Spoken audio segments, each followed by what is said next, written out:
and very much looking forward to hearing some tracks of his new album, The Spoon, which just dropped. Hey, Oscar. Hello. How are you? It's a bit weird. Wait, I need to turn around so I'm going to talk like this so I can see you. How are you this morning? I'm good. You said that I'm more important than John Coltrane. Don't know about that. But... More important than me telling them what that tune was. Yeah, I don't know about. Let's not start putting people into hierarchies. But yeah, I mean, it's hard to compete with John. How was your journey over from South? It was pretty easy, really. Jumped on the train just as the doors were closing, and one train up from Sydenham. So there you go. And are you a fan of this autumnal weather or not? Nah. Definitely not. Yeah, I'm with you on that. So it's been a very exciting week for you as your second album has just dropped. How's that feeling? And do you want to say a little bit about the record? It was a lockdown album, right? It was a lockdown album, a COVID baby, and. Yeah, I'm feeling pretty good. It seems to be very well received by people. A lot of people that I really respect have hit me up to tell me that they really enjoying the record and stuff, which has been nice. And so I wrote a lot of it in Berlin in 2020, kind of winter time. And it kind of came about over the last couple of years. It was very natural the way it happened, and it's kind of it covers a variety of emotions, I'd say. And you're going to play some tracks for us here in the studio, which is always a pleasure. What are you going to start with? Let's just get straight into it. I'm going to start off with a little tune called Feet Down South. My heart's out, whisper, my feet are down south, yeah. Need a break from this town. Too many butterflies floating around. The Thames is full of sharks. They're trying to tear us apart. Am I good enough? Why did you do that? Why don't I love myself? Where is the trust that? My heart's out, whisper, my feet are down south, yeah. There's a pain in this town, a misty history floating around. Forever trying to come in first, you'll end up coming up last. Am I good enough? Why did you do that? Why don't I love myself? Where is the trust that I don't end up falling through the cracks in the pavement? I don't end up falling through the cracks in the pavement.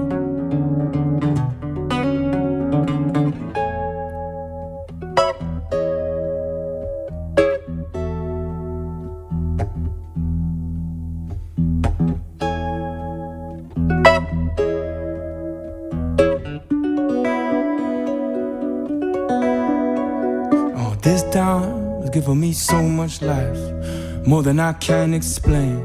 The people that know, they know, yeah, you won't know your names. But this town weighs heavy on my mind, cause the more that the people grind, the more that they're shut down. On the barrel doesn't make no sound, no. Oh, knock, knock, knock, cause that anxiety is at the door. He's whispering through the keyhole, gimme more, more, more, more, oh. But I don't wanna die a nervous wreck. No, I don't wanna lose my self-respect. Just gotta do it for myself and my people. Am I good enough? Why did you do that? Why don't I love myself? Where is the trust that I don't end up falling through the cracks in the pavement? I don't end up falling through the cracks in the pavement.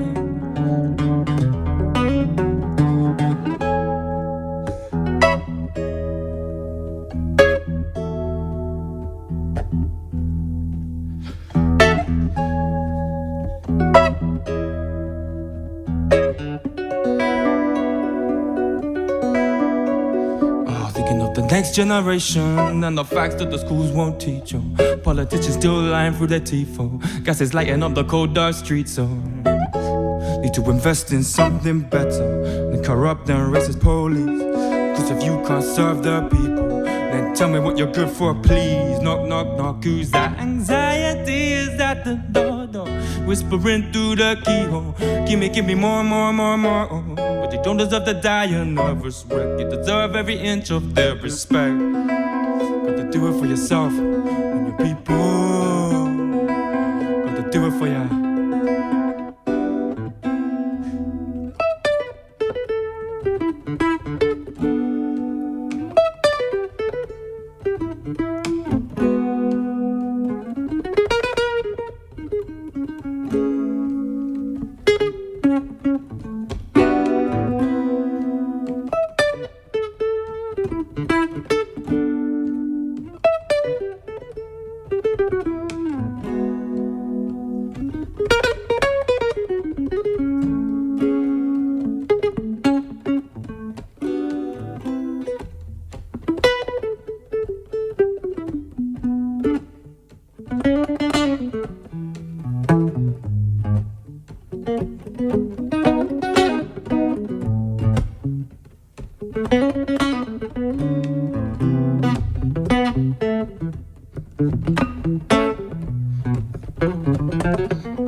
Enough. Why did you do that? Why don't I love myself? Where is the trust that I don't end up falling through the cracks in the pavement? I don't end up falling through the cracks in the pavement. I don't end up falling through the cracks in the pavement. I don't end up falling through the cracks in the pavement. Woo! Hey, it never sounds good enough when one person claps, but this clap is representative of everyone listening, and thank you for that beautiful tune. What was that one called? It's called Feet Down South. Feet Down South. And just watching you, I mean, I've seen you play live a few times now, and even like, you know, on your records, like I'm really I'm always moved by the sort of raw emotion that you put into a lot of your music. I remember like messaging you about Evil Song, right? Oh, yeah. one of your early tracks that I just went to, I think it was probably through the lockdown I was listening to it over and over again, because it just had this depth and rawness to it, and I really, really appreciate that you give that in your music. But I want to know, like, you know, this was an album made in the lockdown, grappling with difficult emotions that you can sort of hear in that song. Is it weird now, like, revisiting that, and does it feel like, how does it feel returning to that time? Because most people are trying to forget how they felt in 2020. Yeah, it's funny you say that, because my mum actually said this to me the other day. When I did the launch party for this, I played another tune which I will play now, called The Spoon, and like that one's a very sad one. And like she was saying, oh, do you feel pain when you play these tunes? And you know, songwriting is a weird thing. I feel like it's like, in some ways, it's the closest to time traveling you can get, because it does really take you back into the emotions and the situations that you were feeling. But for me, I don't necessarily get so like, I don't feel so caught up in the moment of those things. I mean, well, that one is more kind of, it's got more of a, I suppose, political or humanitarian message in some of it. So that is something that still moves me. But especially the stuff that's more personal, like you kind of, it takes on its own life, and it can kind of, you can have this deep feeling with it, but you can kind of tap that into other situations. It doesn't always take me back to exactly that situation, if you know what I mean. So it's not necessarily like taking you backwards. It's not like regressing back to some stage. You can just channel that emotion, regardless of where you're at now? Yeah, I like to think of my songs as things that will evolve over time. I don't like the recording that I do when I make the record isn't necessarily like, that's not the be all and end all of that track. It will develop with me in a live context and take on a life of its own for other people. I like to think of it always as like a moving beast. Well, I saw you play in Berlin just a couple of weeks ago, and it's actually so beautiful to hear you just doing a kind of a solo thing on guitar, because it is, as you say, it brings out a totally different element to the songs. And I don't want to talk too much because we're a bit limited with time. I mean, I don't want to talk too much. I want to hear you talk. But I do want to ask you just about the title of the album and what that means, and the imagery, right? Because it's quite specific. It's the spoon, and on the cover there is you looking into a spoon and seeing your own reflection, slightly distorted. What's that all about? The original concept was related to like a personal situation. I'm trying not to go too deep into my personal things, but I know I'm putting it out there for everyone to see, obviously. But you can kind of hear that in the Spoon lyrics. But also, it kind of became a metaphor for like seeing yourself through the eyes of others, or which is kind of a theme that goes throughout the whole album. And creating, always seeing yourself with this warped version of your reflection rather than creating your own sense of self. And that was something that I was thinking about a lot over the last couple of years. So, yeah. So what's the next track you're going to play for us? The next track I'm going to play for you is the title track of the album. It's called The Spoon.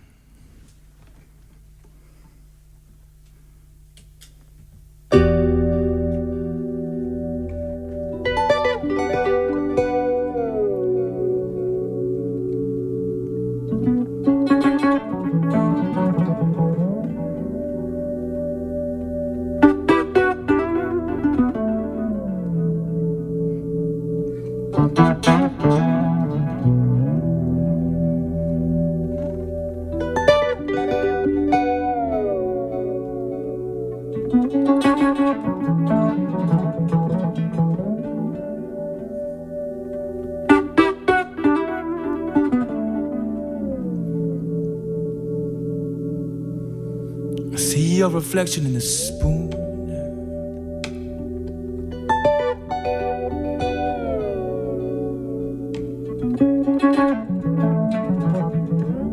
It looks different, yeah.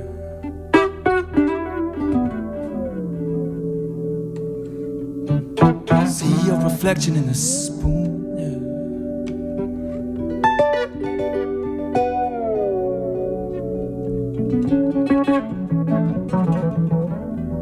Different.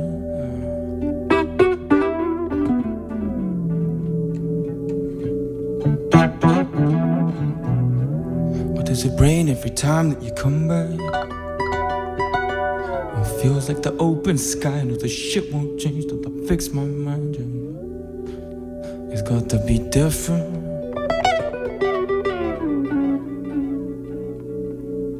I see your reflection in the spoon.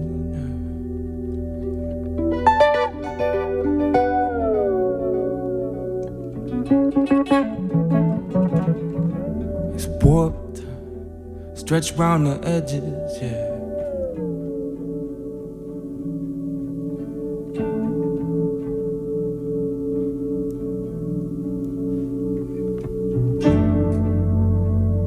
I'm trying hard to break these habits. Don't wanna be a lonely rabbit, but I do wanna live this life I never let myself. You pulled the plug before we overflowed, yeah. And now we're here, saving something from itself. But it's a passion deeper than I've ever felt. I greet a stranger every time that he runs by. We share a smile and a laugh at the ridiculousness of our lives, yeah.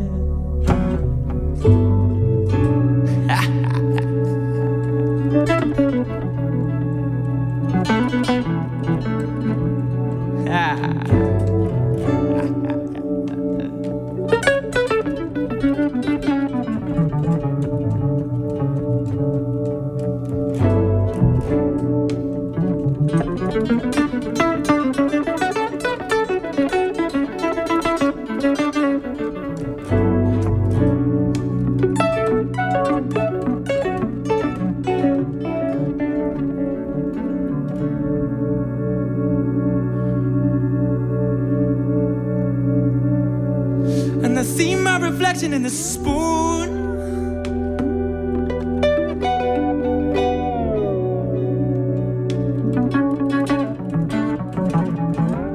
It looks different, yeah.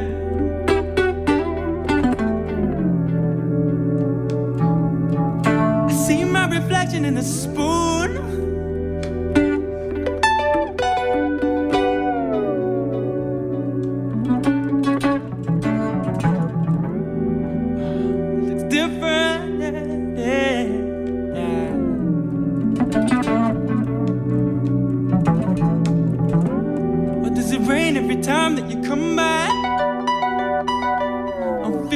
Open sky, no, the ship won't change till I fix my mind, yeah. It's got to be different. I see my reflection in the spoon.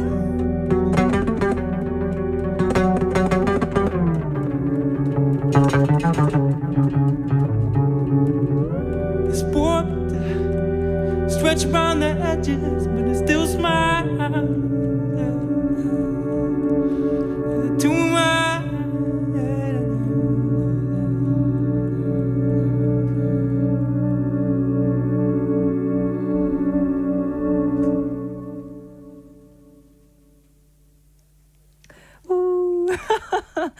Wow.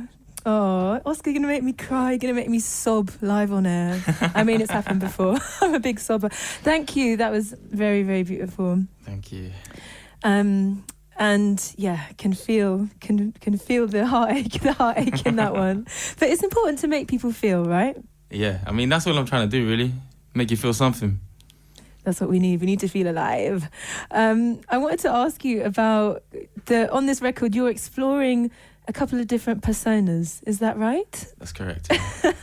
Right, forgive me if one of them is Jerry. Jerry, yeah. Jerry, and the other one is Ice Geisicle. Ice Geisicle. Yeah. Okay, tell me about the alter egos, who they are, what each one of them is like, and what they do for you. I suppose they represent slightly different areas of me or of anyone, I suppose.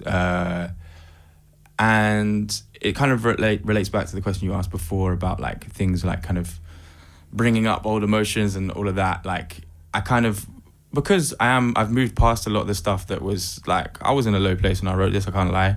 But I've moved past so much of that, and I found that through playing characters that are going through certain things, it kind of, it gives a new way to kind of create like a visual identity to these tracks, which is still, I'm able to explore in a very vast way. So, and I've just always been someone that's just like, I'm a bit weird like that. I just like to talk in weird voices, and like anyone that hangs out with me a lot knows that I'm like that. So I have to give a lot of props to my friend Malcolm Yang, who has been helping me with like all of the visuals and styling and everything, because he's really pushed me to kind of explore that more. But yeah, so Ice Geisicle is kind of, it's a bit more of like kind of, he's like, well, I don't know if they have a gender really, but yeah, more of an androgynous kind of mysterious person that's kind of like split in two, and they are kind of, yeah, they're searching for something, but they're not really sure what it is. Just constantly kind of traveling through the wilderness, like, yeah, unsure about what it is that they want, but they're very in touch with their emotions as well. And then there's Jerry, who is... I've met Jerry. You've met Jerry, yeah. Jerry has been explored a bit more. I find him a slightly easier to character to kind of like just take out into the world. But he is a kind of this kind of toxic masculine kind of banker / kind of a New Jersey kind of guy. And yeah, I don't know. I have a lot of fun with it. I can't really explain. Yeah, he's a tragic character. That's what I want him to be. He's kind of like very full of himself. He's ready to explode at any moment, but he's got a very sensitive side where he's kind of also searching for something. I guess it's like that idea that almost having a bit of distance, like creating a persona or a character, it makes it sometimes easier to access certain parts of yourself that usually you wouldn't want to share, or like usually that you wouldn't be able to access. And so it enables you maybe in a way that if it was all under Oscar Jerome, it might be harder to express those parts. Yeah, for sure. Yeah, I don't know, I find it weird, this thing of constantly having to show everyone like so much of like every part of yourself. Like I want to keep that for myself, you know. So through the characters, it's a nice way to explore that. I wanted to ask you, like, you know, sort of moving from your first record to this one, like, what do you feel like the developments, the changes have been for you as an artist, or the influences? Like, have you noticed, like, when you listen back to your first record and you compare it to this one, do you feel like there have been big shifts? Like, what has sort of evolved for you? I mean, I'm in every way a different person to who I was when I made that record. I think I do touch on some similar themes, but yeah, over the last few years, I feel like I've grown so much as a person, and I'm really grateful for that. It's not always been easy, but I think a lot of people have found that. The Breathe Deep, my first album, was kind of more, it was just like, this is me up to this point. It was a lot of tracks from very different times, gathered from different points in my life, and it was just like, hey, this is me, I'm here, I do a load of different stuff. Whereas this has been much more of a kind of focused, like, a journey, and everything was kind of written at a similar time, so I feel like it maybe has a bit more of a kind of a mood to the whole project. A concept, it's quite conceptual, isn't it? Yeah, concept album. People don't really do those anymore. So we've got maybe one or maybe two, depending on the times, more tracks to squeeze out of you. Okay. Which one would you like to do next? The thing I would like to do, I actually have to tune into drop C, so you're gonna have to hear me go. Wow, that's good. This is a very short one. This is on Charlie's request, actually. My manager Charlie. Hey, shouts to Charlie. This is a little. It's kind of just like a skit that's on not really a skit. It's just like a little guitar piece on the album. It's called Aya and Bartholomew.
That one needs a little bit of work. Sorry about that. No, beautiful sounds. I wanted to ask you a little bit just about your influences, because when you were coming on, I was having a little think, and I was like, who are my favorite guitarists? And I'd be curious to hear who yours are, and and just other influences like for this record and your songwriting in general. Guitarists. I love George Benson. He's been a big influence for me on the jazzy and funky kind of side of things. He actually kind of got me into playing more jazzy stuff, really. The first guitar solo I ever learned to play was on Broadway.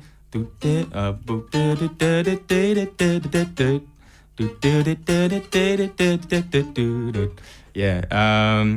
And then Wes Montgomery, Grant Green, Kenny Burrell, all the greats like that. I also love Frank Zappa's playing. My dad's a big fan of Frank Zappa, so I grew up listening to a lot of that. And the way that he kind of like mixes the whole kind of rocky thing with the jazzy thing, but he also has some kind of like, I suppose like influence of like Middle Eastern kind of some Middle Eastern playing in his guitar solos. Jimi Hendrix.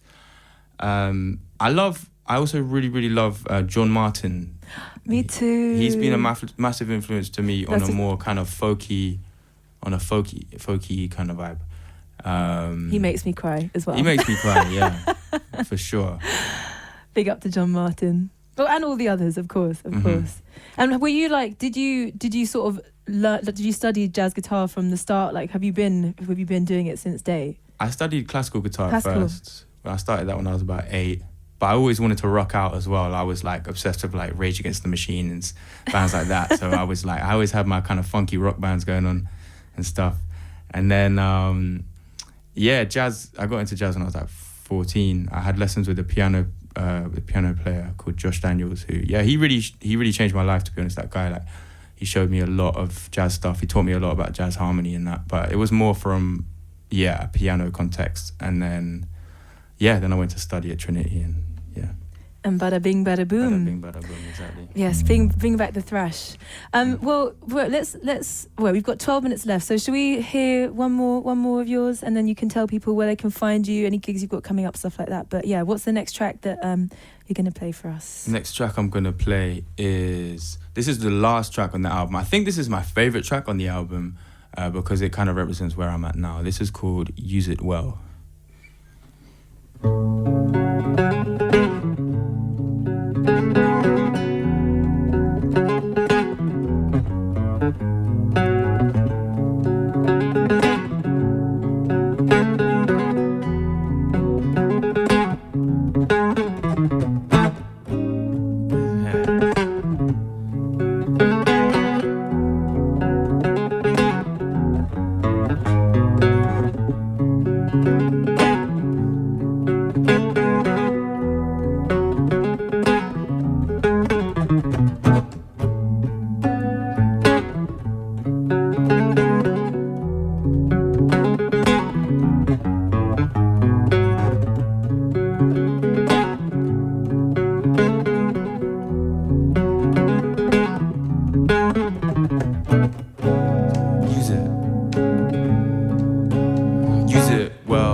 a groove really than a song, but yeah. Well, it's a beautiful groove, and thank you for sharing your beautiful sounds with us this morning, and so nice to just I feel grateful. It's so nice to be able to invite people onto the show and just hear a different sound and invite you to, like, you know, just bring a different thing to what's on the record. So thank you. It's been a real pleasure. Thank you. I feel like you're so open. Like, you're just like, I know you just love music, so it's just easy. I know I can just do whatever I want, really. So it's great. Perfect. So have you got where can people find you? Any gigs coming up? Anything like that? Other than go and buy The Spoon, which is out on all available platforms and da-da-ding da-da-da. Yeah, go by The Spoon, by the Bing, by the Boom. That is on all of the platforms, and that is going to be out on vinyl. It's actually we got a bit of a backtrack, you know, what's going on with all the vinyl plants and that. So it's coming out in December, is that correct? Yeah, around December 9th. I'm going to be doing some in-stores in rough trades around the country in December. I'm also going on tour end of November and December around the UK and Europe. I'll be at Lafayette in London on the 30th of November. There's a few tickets left for that, so cop them quick. Cop them quick. Lafayette, where's that? It's in King's Cross. Nice. All right, I'm gonna try and come down. Although this private personal concert, I think, can't be beaten. This is like Oscar, thank you so much. It's been a real pleasure. And everyone go and cop it. The Spoon. Thanks to Carl Johnson putting it in the chat. All right, I'm gonna head out. I'm gonna play one last tune, starting and ending the show with some Pharaoh Sanders, who we lost earlier this week, and handing over to the wonderful Ross Allen for some lovely tunes, I'm sure. I'll be back tomorrow, 9 till 11, all the usual biz. Have wonderful mornings. Take care. Lots of love.